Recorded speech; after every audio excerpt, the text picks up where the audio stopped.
रोज मेरे गली में ये स्टाइल झाड़ते हो, मुझे सीटी बजा के क्यों लाइन मारते हो। रोज मेरे गली में ये स्टाइल झाड़ते हो, मुझे सीटी बजा के क्यों लाइन मारते हो।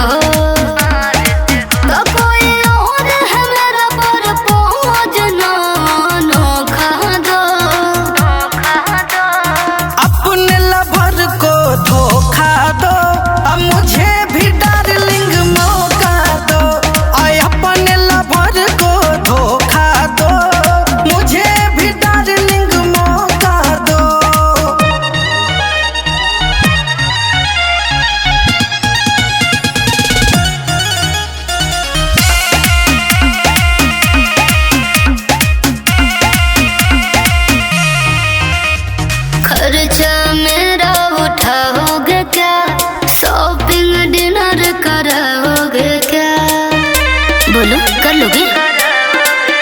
भूल जाई बोल भरवा के अपना प्यार दे देंगे हम तुमको इतना। वो दिल है बाबू तुम जिसके खोखा हो, अपने लवर को धोखा दो अब मुझे भी डार्लिंग मौका दो। अपने लवर को धोखा दो मुझे भी डार्लिंग मौका दो।